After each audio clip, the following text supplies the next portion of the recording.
So this has been a phenomenal journey.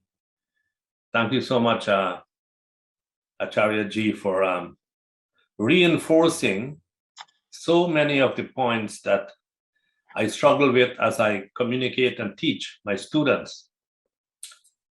So many of these questions that have been put to you, and you have answered them so much in depth and absolutely on point. That I'm really, really pleased that we were able to engage in this way today. So one or two other things that are left for us to talk about, if we may. One of them is, this issue of religion versus spirituality. It's a big issue. But I want to put it as a policy challenge. There are two big things in my mind that I'd really like. But before we run out of time, I'd also like for us, if it is possible at all, to have a follow-up one-on-one conversation in the context of our teaching and research. We will benefit tremendously from your deep insights. So that's one thing on the side. So if your colleagues who, work with you can help us with that, I appreciate that. But the question here is, the way I put it is India today too religious to be spiritual? Well, You know what I'm getting at? yes, It's yes. divisions In along fact, religious lines, you have put it compared to the quite, lofty spirituality that India's history has. right. In fact, you have put it quite succinctly. You can definitely say India is just too religious to be spiritual, and that's also my everyday experience. People who come from overtly religious backgrounds, it is more difficult to teach them. It is more difficult even for them to listen without prejudice and internal interference. Whereas people who come from very normal, irreligious backgrounds, even atheists, they are far more receptive, and their listening is less corrupted, less filtered. It's a travesty, because religion is supposed to be the entire ecosystem that turns one spiritual. But that's the way of Maya, as Vedant puts it. You build something to tackle her, and instead she will co-opt that same very thing, ingest it, and turn it into her own weapon. Saint Kabir puts it very beautifully. He says, you accord sacredness to the water of the river, and Maya will make that water her own.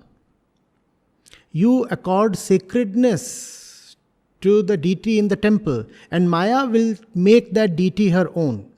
You accord sacredness to the holy verses, and Maya will make those verses her own. So that's the thing with frozen methods. And organized religion is nothing but a name of frozen methods, traditions, rituals. They were designed to be helpful, no doubt. But over time, they have all not only lost their efficacy, but have actually become active instruments in the hand of Maya. So, the situation has become so bad that the core spiritual documents like the Upanishads, people have turned to reviling them, actually putting them aside and denigrating them, so that they can continue with the rituals and beliefs that they call as religion. So, for example, if people are indulging in something utterly stupid, and I ask them that this that you are doing, is this written in Gita? They will say, oh, the Gita is not all that important. We have other books as well. And even if it is not written in Gita, it's a ritual we follow, and our rituals, that's what's implicit in what they're saying. Our rituals are more important than Gita. No, that's utterly shocking. I ask them, yours is, when I'm talking to Hindus, let's say, yours is a Vedic religion. And this that you are doing, is it sanctioned by the core of Vedas, which is Vedant? Does Vedant sanction what you are doing? They will say, no, we don't care about Vedant. We haven't even read what the Upanishads say. But this is what my fathers and forefathers were doing. And that is what is more important. This is what we call as religion. So this kind of cultural nationalism is emerging. Not only nationalism, cultural jingoism of all kinds, of which one manifestation is nationalism. And religion has become another name for the popular low-level culture. So whatever we do in the name of religion, whatever we culturally do in the name of religion, that is religion. And that is the popular consensus. Spirituality, well, that is something we are not interested in. So you are very right when you say that today religion and spirituality are at odds with each other. And that's the most important battle that needs to be fought today. Of bringing out the primacy of spirituality over religion. Otherwise, one very disastrous thing that is happening is that people, especially the young people, the intellectual people, they conflate religion and spirituality, and because they do not like what they see in the name of religion, they go away from spirituality as well. Because they do not like all the rioting and hooliganism in the name of let's say, the Hindu religion. They totally discard the Upanishads as well. Because they do not like the caste system that's prevalent in the Hindu fold. They would discard the Bhagavad Gita as well. My question is, are the Upanishads or Bhagavad Gita or Brahma Sutra or Ashtavakra Gita, are they talking of the caste system? In fact, they are actively saying in so many words that caste system is bogus. You have an entire Upanishad dedicated to discarding the caste system. And yet there are big sections who are discarding spirituality because spirituality appears to be affiliated with religion. Hence, this distinction needs to be very clearly made. That the religion that these people are practicing is not religion. In fact, they have sabotaged the word religion. And this word needs to be liberated from their fold. Otherwise, there needs to be a new stream, and that's what the Buddha had to do. Because the priestly class of that time had totally monopolized religion. Therefore, he had to come up with a new stream of his own, which was nothing but essentially the spiritual core of the existing religion itself. That's right. But he had to give it another name because the existing religion had been totally monopolized. Maybe that is the need of the hour. Either refinement from within or an outgrowth outside. I would prefer an inner refinement.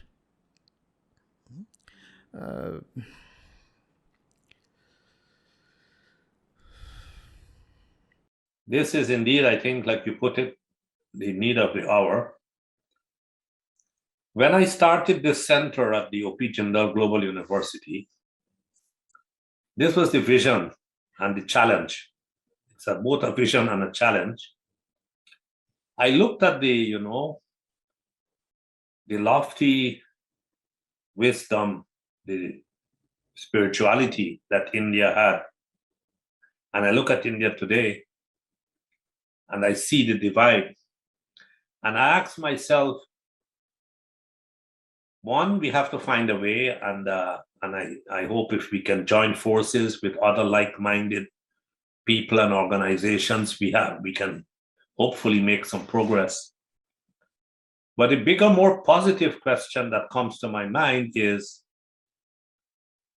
can India lead a new renaissance in the world, building on its lofty philosophy, essentially Advaita Vedanta, and lead us to a new way of doing economics, a new way of politics, a new way of public policy, to a world that will be the world so many of us hope for. And if not us at this generation, our children hope for. You know, a world with more equity, sustainability, prosperity, less conflict, and so on. That world. My hope is that the answer to that question might be yes. But I might be completely wrong. I'd like your thoughts. You see, India is just too big. And therefore, I'm afraid when we say, can India lead a revolution? It becomes a bit hazy. Because India will contain just so many diverse, even opposing elements and streams at all times. We are talking of 1.4 billion people. Maybe there would be awakenings within India, forces from within, streams from within that can show the way to the entire world. But as a patriot, if I imagine a situation where the entire Indian political country has awakened, I find it difficult. Still, we can have powerful movements of awakening starting from within India. And I hope that first of all they get success within India. But what I realistically see is that even if such a movement starts from within India, it has a greater chance of succeeding abroad. Because as you said, India is just too religious. I really share your hope, but realistically, I do not see the first successes coming from within India. So, as far as the initiation of such a movement or such an awakening is concerned, chances are very high that something can happen from within our nation. Chances are very high. But what I also see is that more success in terms of its expansion and acceptance will come from abroad. And what would rather happen is that once there is success abroad, then Indians will probably queue up to follow. So, my heart really wants to agree with you, and that's the reason I have continued to work in this country. I could have taken the decision to shift my base to other places where conditions are much more supportive. And I too want things to happen here in the first place. But because I have been trying since over a decade now, so I know how difficult it is to deal with a mindset that's frozen in time, that has become a hotbed of all kinds of confused notions. And not that abroad it is going to be much better, but at least the Renaissance destroyed some of the most stupid beliefs there. India never had a Renaissance of that kind. So even the worst kinds of beliefs continue to prosper in the mind here. And fighting those beliefs is not only tiring, also feels humiliating, you know. You feel all right and you feel encouraged when you fight a worthy enemy, how do you feel while fighting a belief that says that there are 7 ghosts that live on this particular tree, and if you do not please them, then your kid will die? Now, this unfortunately is not a joke. This unfortunately is a very solid belief that, let's say, millions in this country share. And if you want to question this belief, not even attack it, then there is great resistance. So the first successes will probably not come from within, but I really, really want that this nation that has given core spirituality to the entire world does not remain or end up deprived of its own fruit. Diya tale andhera. I don't want that to happen, but it's an uphill task. It's an uphill task. Let's see. Thank you. Actually, just a follow-up kind of a point. If I want to know about how Acharya ji would reflect on that. When you are saying that a lot of changes might come from abroad rather than within, that's one kind of observation. Now, one way to think about it would also be to connect genuinely core spirituality with science. Not in the spooky way, what we find, that entanglement of human minds and all those kind of rubbish things, but really understanding that how science and genuine philosophical thinking that went on in our country, they can be integrated. And we at our center, we had hosted some very important scientists earlier, like Donald Hoffman and also Minas Kafatos and so on.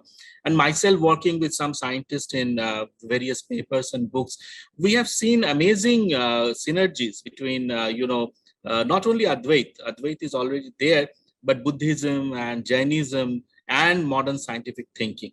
So maybe that this concept that these spiritual philosophies can enrich science in a genuine way, not in a kind of spooky way, that might also help to kind of encourage that kind of a movement. That is like my own passion and thinking, what you can say. So I'd just like to hear from you on that. It's a very worthy desire you have expressed, sir.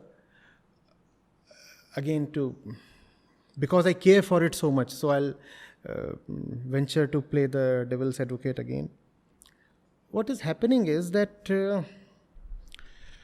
in the absence of self-knowledge, science too can become just another profession of the ego, which means that one could be a great scientist and yet inwardly very ignorant.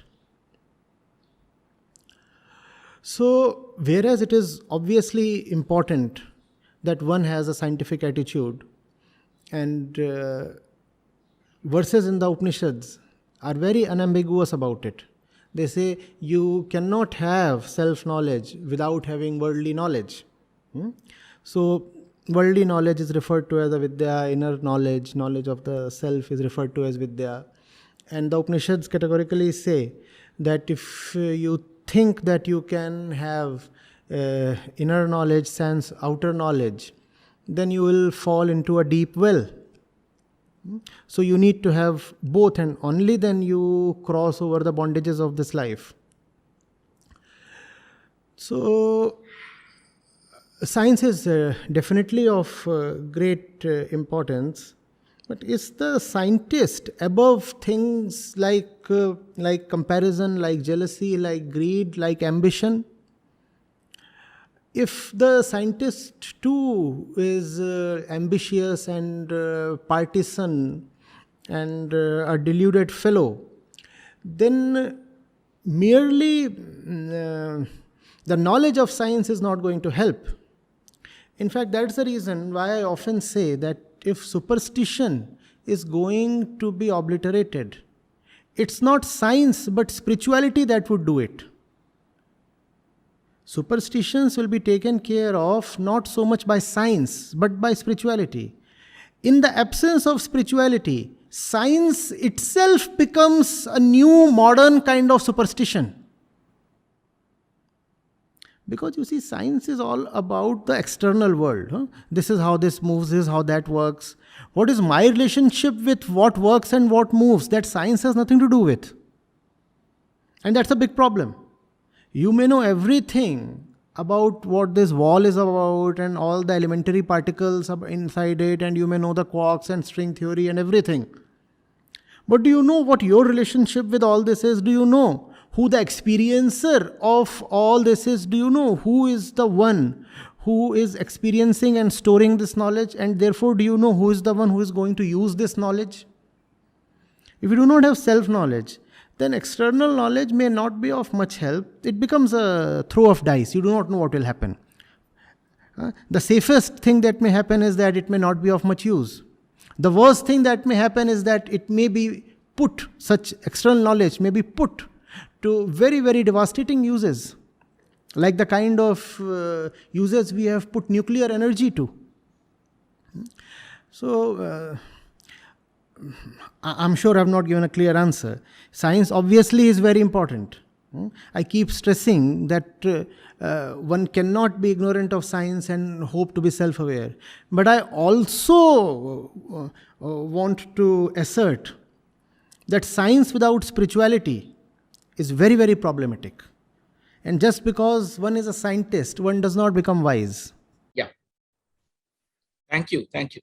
This is exactly one of the core issues that we are thinking in our center. That is very much close to your heart. Wonderful. Wonderful. And let me first apologize to anyone who might have wanted to ask a question, but because of time, we couldn't have that question posed. I just want to say in closing, Acharya ji, that when I think of your having been trained at IIT and IIM, and having been in the public service, you bring science and engineering and management and public service experience together with your in-depth knowledge and self-realization of the lofty philosophy of Advaita. We could not have wanted anyone more erudite than yourself to engage with us this evening. So I want to thank you very much for taking the time. I know your time must be in great demand. I want to acknowledge the fact that you took the time to engage with us. And we want to, in closing, like my colleague Sudip Patra mentioned, we have a few concrete ideas where we believe we can benefit tremendously from an ongoing partnership and relationship with your foundation and yourself. We hope you will agree to that, even in the midst of the great pressures on your time. And we would follow up with Dr. Chatterjee and others to make the link and seek your guidance and inputs, because we share the same goal here. It's exactly what you are setting out to do, that we are setting out to do, and our comparative advantage is within a university system. And we are going to be very happy to put that advantage at your disposal. There are also, of course, as a university, many disadvantages. And we hope to overcome that with a kind of partnership that we can have with your foundation. So today, this is the beginning at this point, I hope, and not the end. It's just the end of these 2 hours we have been so fortunate to have with you. So let me thank you again and thank all your colleagues who helped to organize this. And let me acknowledge as well all my colleagues, both within our own school, but within other schools that might have been present, as well as others. And we look forward to an ongoing collaboration. Thank you very much. Thank you, sir. I thoroughly enjoyed the whole conversation. And I'll thank you and all the participants. And I really do look forward to an association, even a collaboration going ahead. Thank you so much. Okay, bye-bye now. Bye to all. Bye.